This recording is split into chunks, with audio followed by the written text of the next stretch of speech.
این هم مسجد محمد، هرچند که او را امروز نمییابی. عمر، محمد در مسجد است یا نخلستان؟ هیچ کدام. رفتن حال مکیان اتراق کرده اطراف مدینه رو جویا بشن.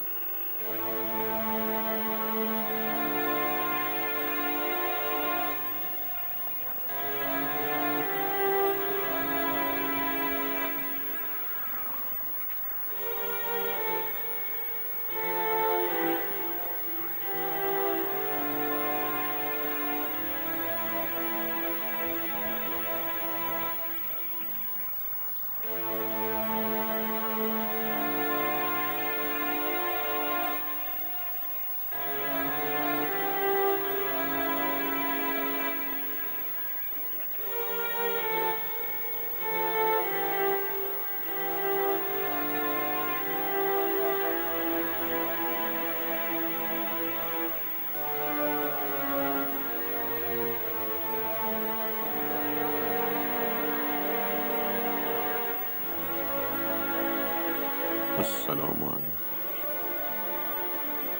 یا رسول. نیست. میمانی؟ تا ظهر. آها.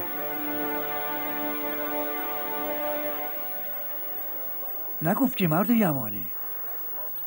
با چنان پدری و چنین دوستی مسلمانم؟ اگه پسر پیامبر هم باشی تو رو بر دیگران فضیلتی نیست. پس نیستم. به باطنت نگاه کن. اگه حب محمد در دلت هست هستی.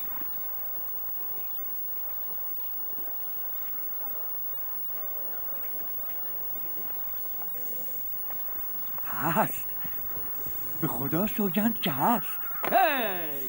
هی! هی!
مادر چه شرطی بود گذاشتین؟ میدونین تا مدینه چقدر راهه؟ تازه بگذریم از آفتاب و آتش و بیابی. به یسرب برو تا ظهر برگرده. اگه این شرط رو نمیذاشتم 1 ماه شایدم بیشتر میموند. جمال محمد همه چیز از یادش میبره.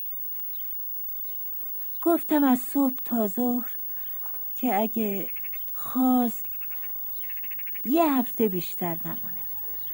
میاد مادر. کاش چشم و دلش روشن بشه به جمالش و برگرده و چشم و دل مادر پیرشم روشن کنه به دیدن عروسش.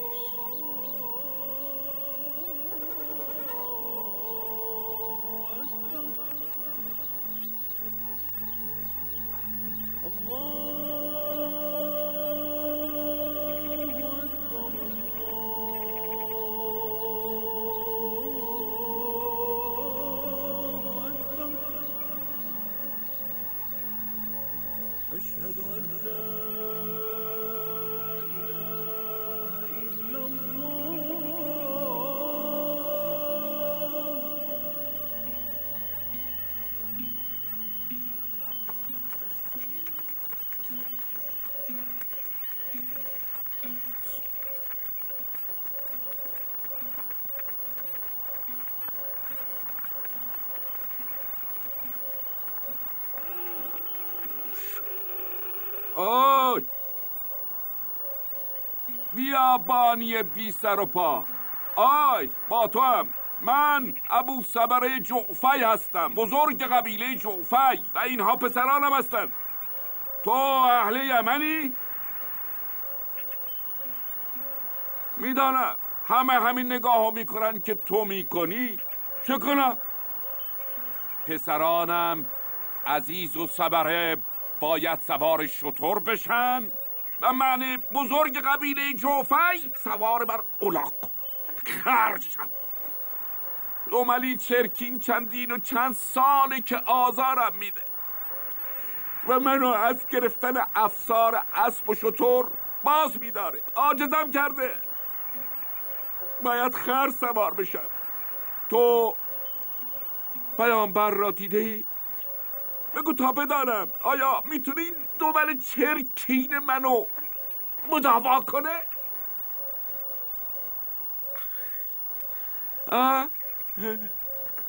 برو ایمان برو. این دیگه کی بود؟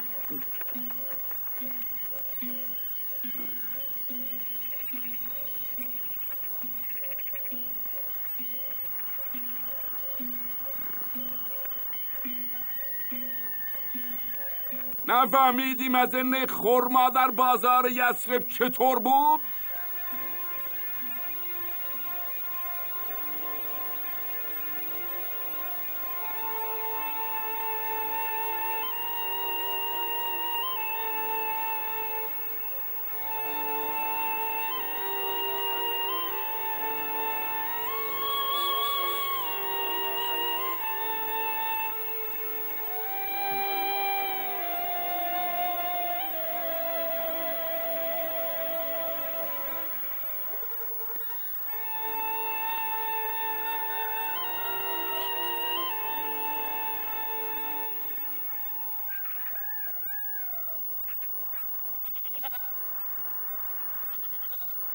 بخوان. بسم الله الرحمن الرحیم.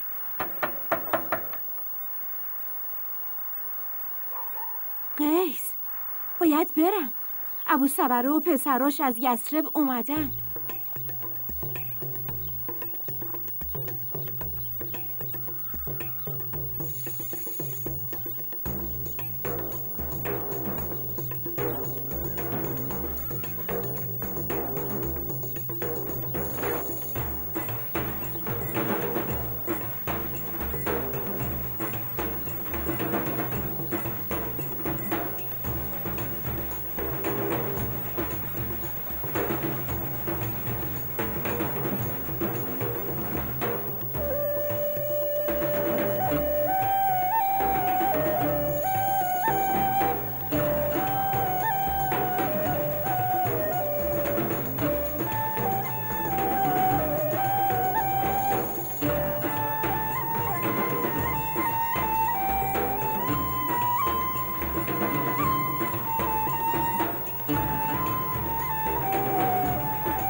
حالا چیزی را که به کرات گفتم به درخواست شیفتگان محمد دوباره میگم. وقتی که ما وارد یثرب شدیم محمد نبود. نمیدانم مسلمانان نماز ظهرشون رو برگزار کرده بودند یا نکرده بودند، ولی محمد نبود. وقتی که خورشید ظهر با کرشمه کمی کنار رفت حضرت تشریف فرما شدند. به قدمگاه مسجد رسیده و نرسیده فرمودند من در اینجا نوری میبینم و شمیمی خوش میبویم.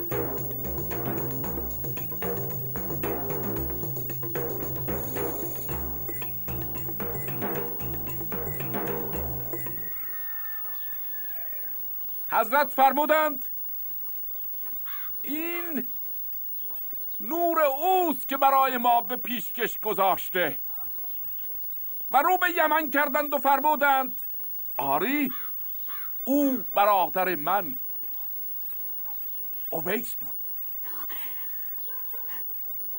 او اویس بوده. پس همچنان که رو به یمن داشتند فرمودند من نفحات انس او را از جانب یمن استشمام میکنم. من ابو صبره جعفی او را خواهم یافت. او افتخار یمن است. روز از پی روز به دنبالش خواهم رفت و او را خواهم یافت. شرافت ما یمانیان در گروه احترام و اکرام به اوست. برو بگو اونو میشناسی و جاشو میدونی. برو.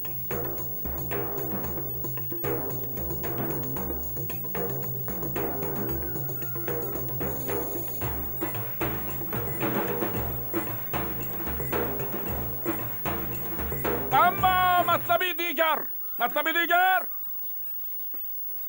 پیامبر رو به فرزندم عزیز کردند و فرمودند نام تو چیست؟ ایشان عرض کردند عزیز. پیامبر فرمودند تنها خداوند است که عزیز است و نام فرزندم را عبدالرحمن نهادند.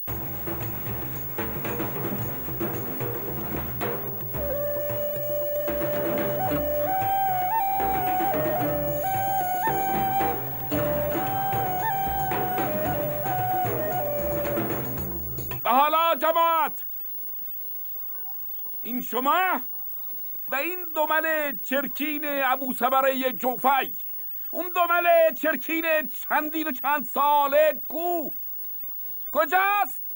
هیچ طبیبی اونو مداوا نکرد به جز پیامبر. نگاهی به دمل چرکین دستم کرد و پیکار چوبینش را بر روی اون کشید. از یثرب به یمن نرسیده مداوا شد.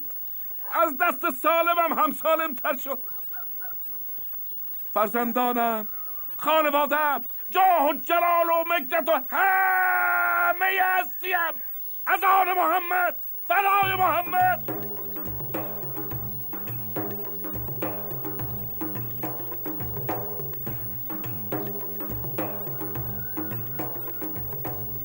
چه میخوای فرزندم؟ میخوایم بگم اویس کجاست؟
سلام و 200 سلام بر اویس. سلام بر شما. این چه جشنی است؟ جشن قبیله بنی جعفی به خاطر نومسلمانیشان است. دیدیم اگر اویس نباشه که جشن ما جشن میشه. پس آمدیم با هدایایی که میبینید قابل شما رو نداره و چون از امروز اویس از قبیله ماست میتونه تا زمانی که ابو صبره زنده است آقایی کنه و میکنه.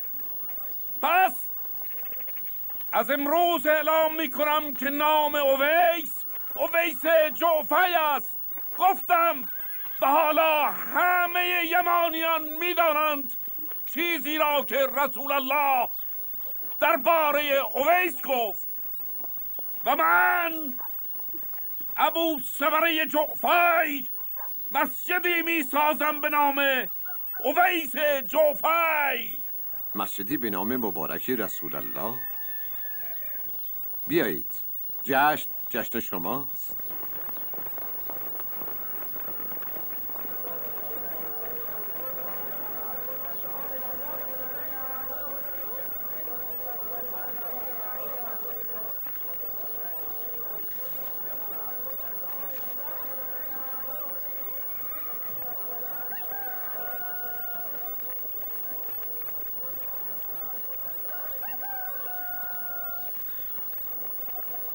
نفر بعد.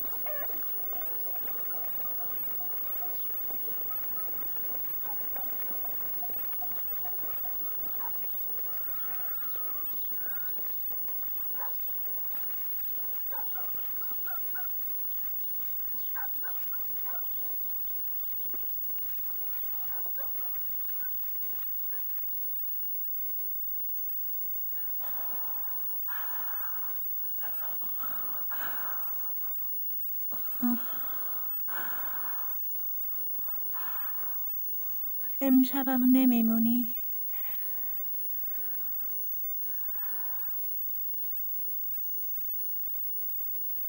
ماه به زمین نزدیکتر شده. بیابانو دیدی؟ هر چالش انگار کاسه شیر. امشب شب سجود مادر. خوش دارم تا صبح بر خاک بیابان خدا سجده کنم.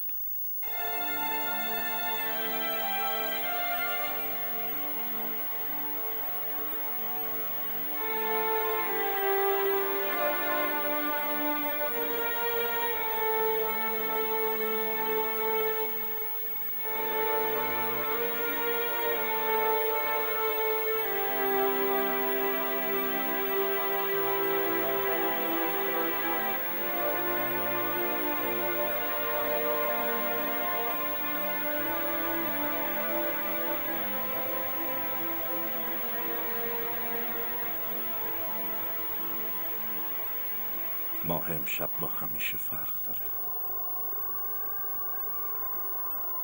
نکنه منتظری؟ من سالهاست که دیگه انتظاری ندارم. به قول تو یک نفر در یثرب نشسته و از اون طرف آسمون خبر داره که پسری میزنه و پدرشو میکشه. یه نفر دیگه اینجا توی یمن ندیده عاشق اون مرد قریشی میشه و بازان که کوه غرور و خودخواهی در مقابلش به لرزه میفته، تکونش میده تا جایی که قافله تبریک و تهنیت به یثرب روانه و اعلام مسلمانی میکنه. و من حارس ابن حمیری. حارس پادشاه یمن کجای این ماجراست؟ تو همیشه زبان تحقیر داشتی. همیشه بازانو به حارس پادشاه ترجیح دادی چون ایرانیه. من همیشه قدرت رو به ذلت ترجیح دادم چون قشنگتره. تو از من چی میخوای؟ زیر سایه ها له نشو. یه نفر رو بفرست به ایران برای تبریک فرمان روایی شیرویه. یک نفر رو بفرست مکه برای همپیمانی با قریش. اما قبل از همه اینا بازانو بکش.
سلام.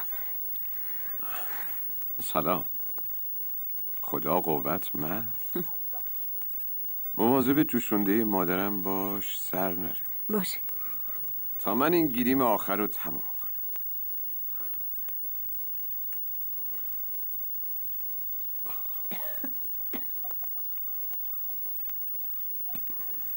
سه تا گلیم برای یه الاغ پیر کمه؟ کمه؟ تو اصلا سوار اون الاغ شدی؟ اویس، بله مادر. ادای حق جوی رو واجبتر بدون از نماز عبادت جز واجبات. اویس، مبادا دین کسی به گردنت بمونه. چشم مادر. من میرم.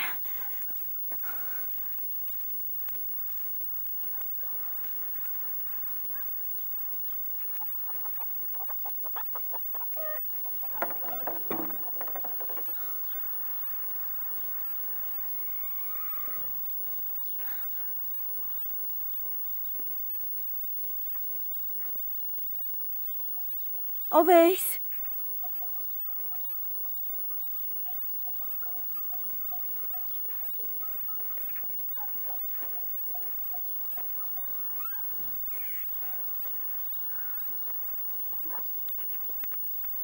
سلام بر شما.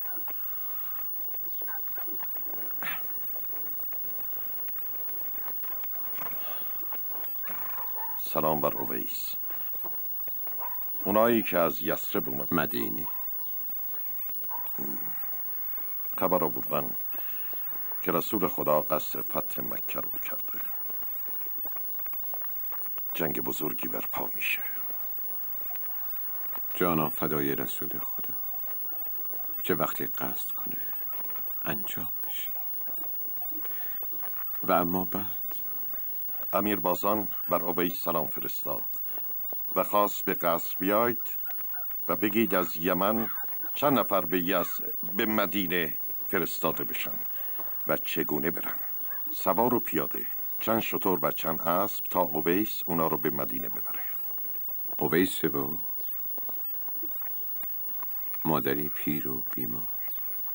بازان هنوز حاکمه، میتونه بهترین طبیبا رو بفرسته برای مادرت. اویس در دوری از مادر به طبیبان محتاج تره. مادر پیر اویس بی او شبها خواب نداره و روزها خوراک. ابو صبرم در قصر بود. از مسجد چیزی نگفت؟ گفت کار فتح مکه که تموم بشه کار مسجد تموم میشه. تو که ابو صبره رو میشناسی. گفت یمانیان به امامت اویس نماز جماعت و جشن و سرور برپا کنن.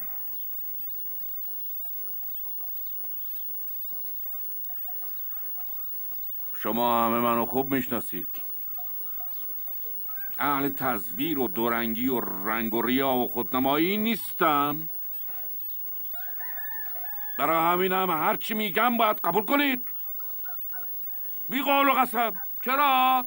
چون حقیقت رو میگم. ولا غیر. شاهدمم پسرم عبدالرحمن. وقتی که سپاه محمد سراسر کوههای مکه رو رنگین کردند، ابو سفیان پرسید اینها دیگر کی هستند؟ گفتند سپاهیان محمدند. مهاجرین، انصار، دوستان و عزیزان محمدند. ابو سفیان آهی از جگر کشید و گفت با اسفا با اسفا که سلطنت محمد بالا گرفت. یکی از جمع کی بود؟ عباس ابن عبدالمطلب. عباس ابن عبدالمطلب گفت ابو سفیان. چی گفت؟ گفت این سلطنت نیست. گفت این سلطنت نیست، این نبوت و پیامبری است. آمدند. آمدند. خوش آمدند. خوش آمدند.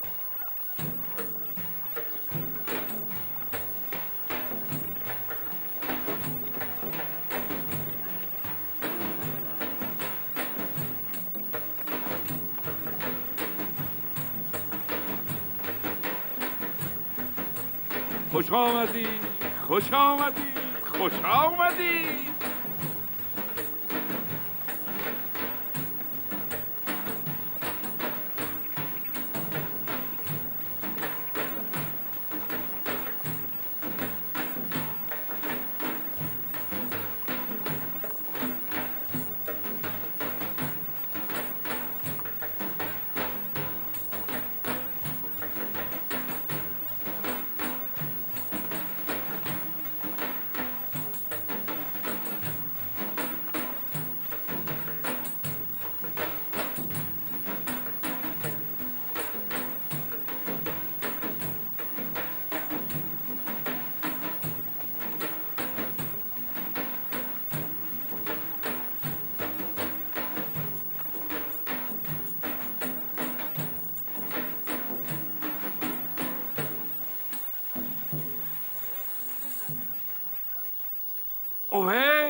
اویس خودمان. چشم و چراغ یمانیان خوش آمدید. راه رو باز کنید. راه رو باز کنید. سلام. سلام.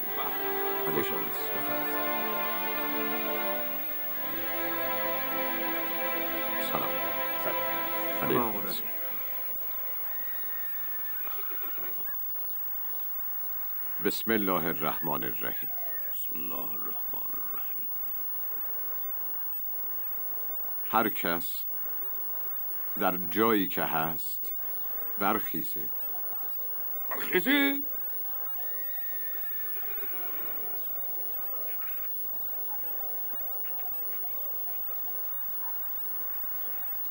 حالا یک قدم نزدیکتر بیاید.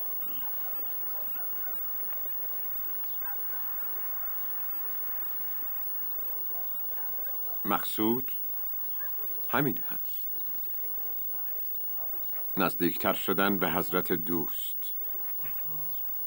اگر شده به قدمی. و سلام.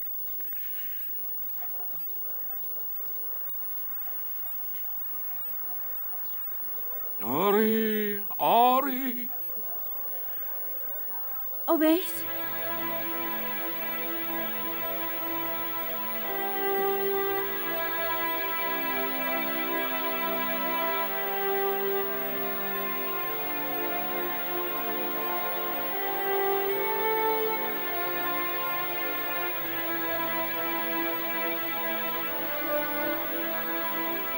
خبر رحلت حضرت محمد که رسید، اویس در بیابان بود با شتران.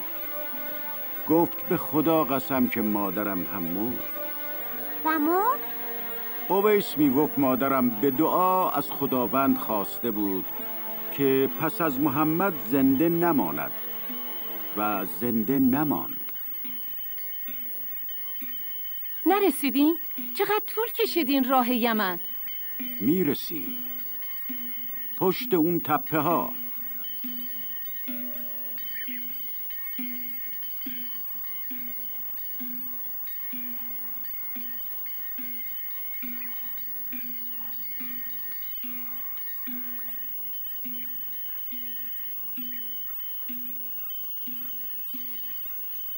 اویس چی شد؟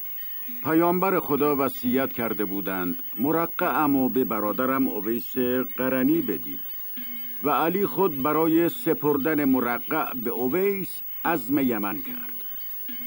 پدر، جان پدر، علی هم عرفانیه که گفتیم بر مسلمونا خلافت میکنه؟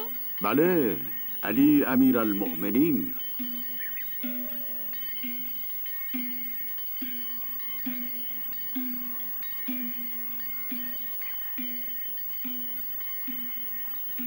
نرسیدیم سلیم. کاش در کوفه مونده بودیم. شما کوفیان چه کم طاقت و بی تحملید.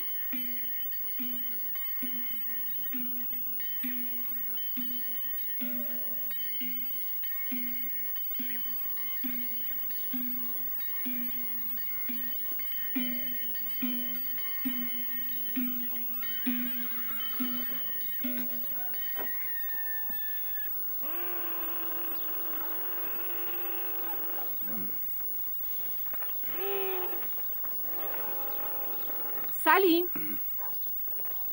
میدونم خسته شدی. اینجا خانه اویسه. نماز ظهر رو اینجا میخونیم. تا خانم راهی نیست. همه زندگیت شده اویس. پس من کجای این زندگیم؟ تو کجا بچه؟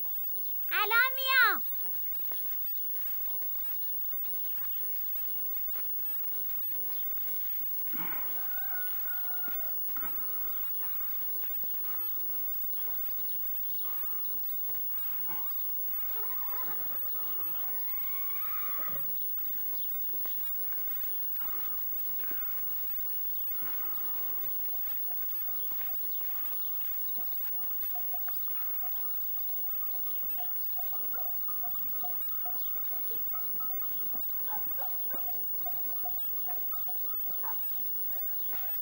اویس،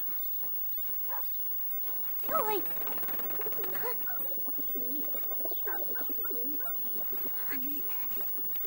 پدر، چی شده؟ اونجا.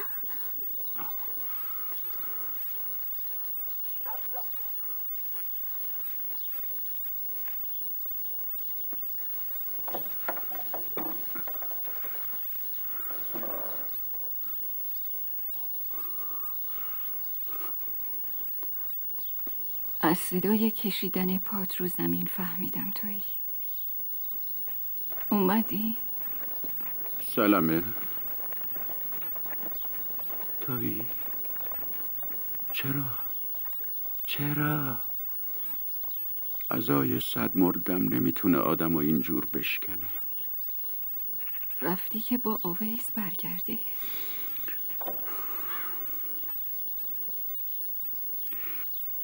نبود سلمه، نبود.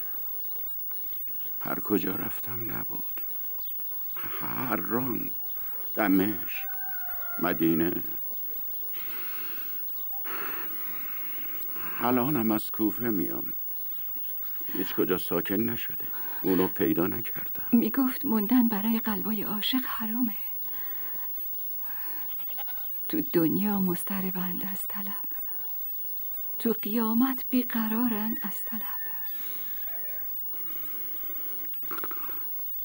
پیش خودم گفتم حتما به عشق محمد مدینه است. اونجام نبود. پسرته؟ بله، اویس. اسمش اویسه. اویس؟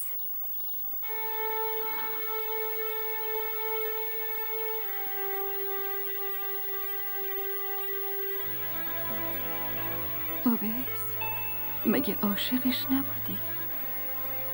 چطور شد رفتی تا مدینه و نموندی تا محمدو ببینی؟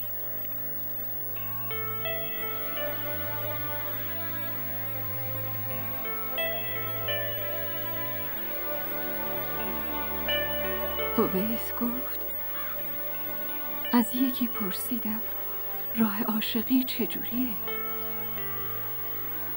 گفت وقتی به عشق رسیدی راهشم پیدا میکنی. اویس، منم مثل تو عاشق عشقم. کوفه رو زیر و رو کردم. قوقای قبل از جنگ خیلی ها اونجا بودند. علی عزم شام داشت. جنگ؟ معاویه به خونخواهی عثمان عزم جنگ داشت. میدونم اویس علیو تنها نمیذاره. شاید رفته صفین.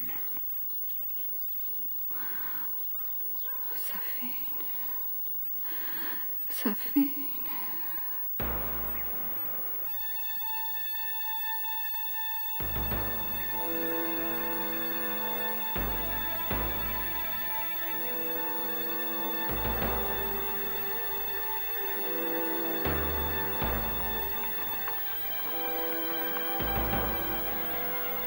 ذوالکلاه و شبا بگید بیان اینجا زود. های.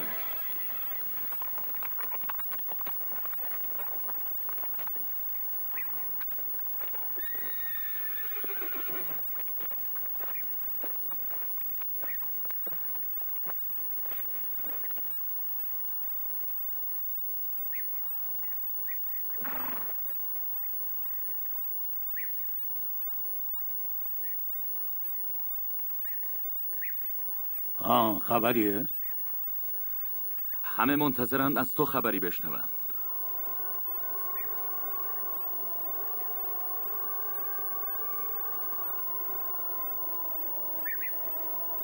خودم شمردم 999 نفر از کوفه آمدن. چرا علی گفت 1000؟ منظور 1000 نفر بودن؟ یا 1000مین؟ چی میخوای بگی ابن نصر؟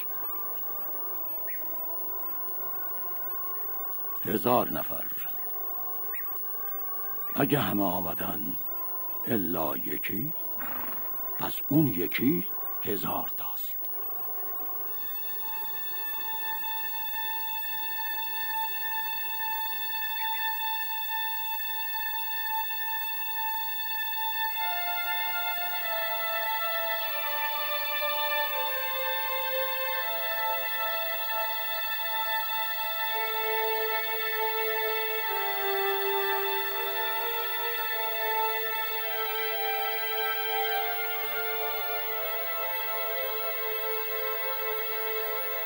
یا از این خیمه که رفتیم بیرون باید با عزت و سربلندی بریم تا کاری انجام بدیم که دستمزدش 10,000 سکه زر نابه، یا از این خیمه که نه، از شامات باید بریم و هرگز هم بر نگردیم. انتخاب سختیه. یه طرف یه عمر آوارگی و خفت و یه طرف 10,000 سکه زر ناب خونبهای شما.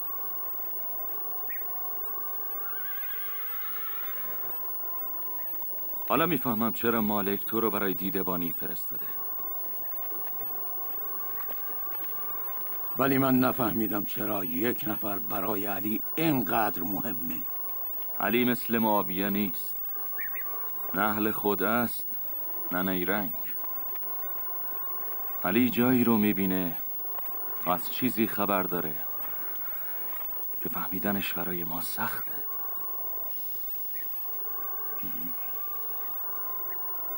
این جنگ با جنگ‌های دیگه فرق میکنه. طولانی شد. اهل کوفه تن به خلافت علی دادن، اما دل به ولایتش نه. اونی که قراره بیاد یکی از صحابه رسول خداست. کوفیان بیشتر جوش محصول خرماشونو میزنن. از لشکر شامم خبری نیست. یکی از این ستیر یا شاید هم هر ستاش باید سینه علیو بشکافه.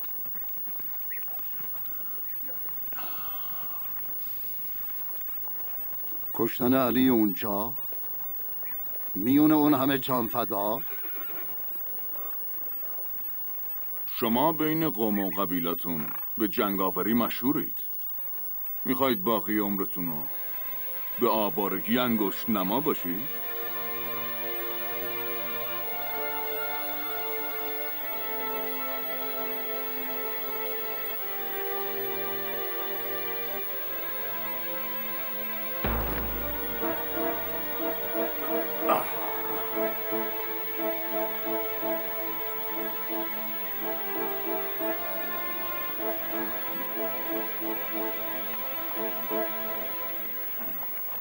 های.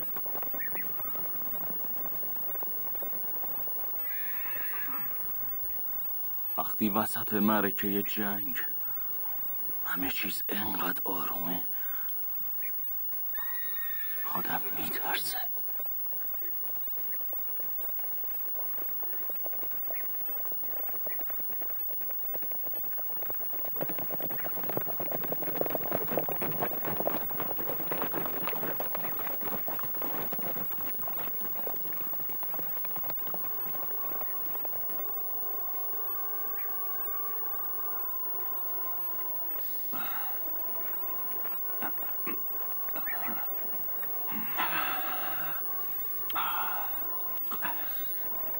از اینجا به بعد ما جزو آدمای اشعث کندی هستیم. حالا برای یاری اشعث وارد لشکر عراق میشیم.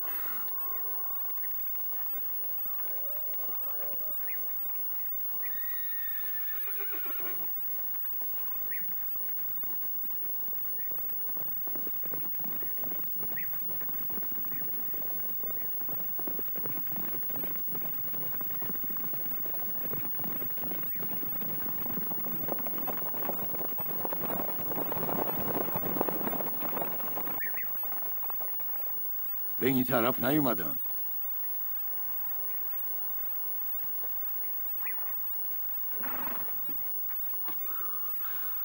کی؟ مگه قرار نبود یکی بیاد؟ تو داری منو دیوونه میکنی.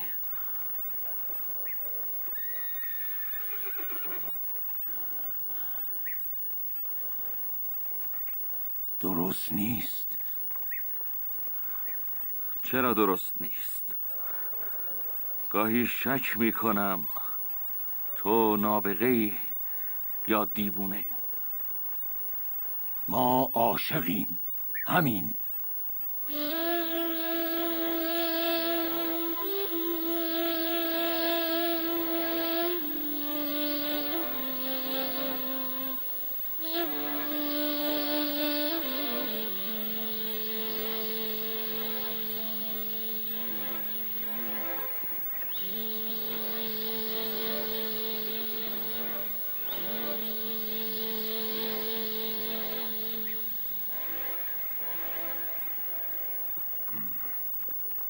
شجاعت علی این فرصت رو به ما میده که به خواستمون برسیم.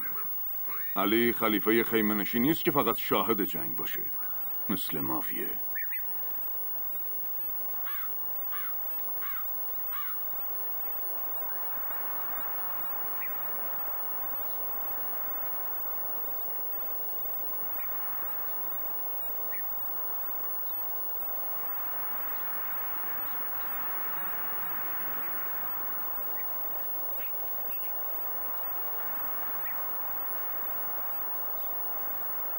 میبینی؟ میبینم. میاد. اما چرا پیاده؟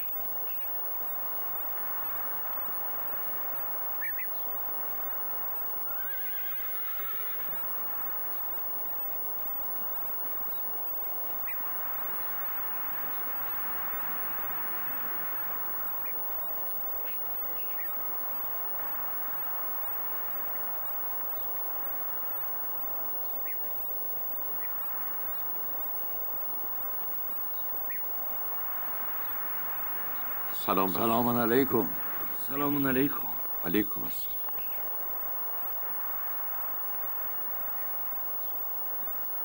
کی هستی؟ بنده خدا. به کدوم لشکر میری؟ لشکر خدا. لشکر خدا؟ کدام طرف این میدان قرار داره؟ مگه نشنیدی؟ رسول خدا گفته هر کجا حق هست علی هم هست. مگه غیر از اینه که خدا حق؟ تو کی هستی؟ اویس قرنی. برای پابوسی علی اومده. خسته سوار شو. علی منتظر توست. نه، اجر اویس به پیاده رفتن تا بوسه زدن بر رکاب علی است.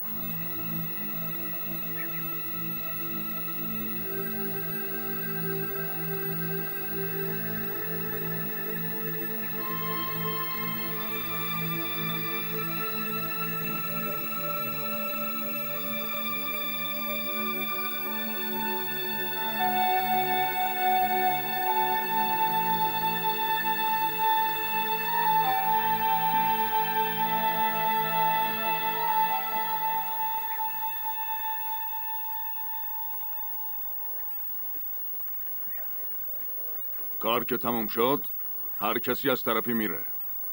به صفین برنگرد.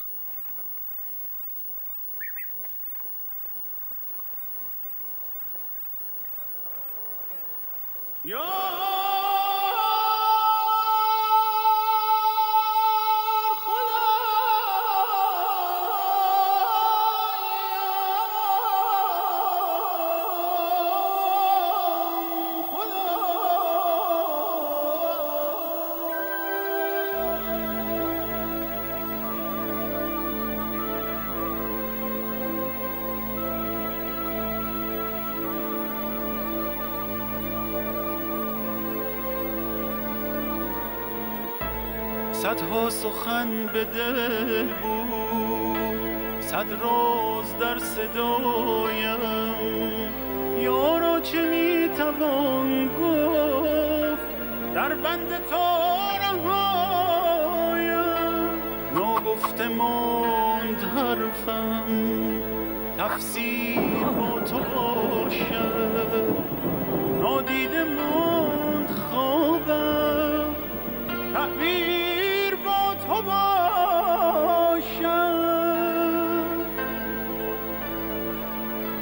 از خویشتن گذشتم تا در برت بمیرم. آغوش واکن ای عشق، عطر خدا بگیرم. تیر است در قفایم، عشق بگذار تا بریزم، خون جایا برویم.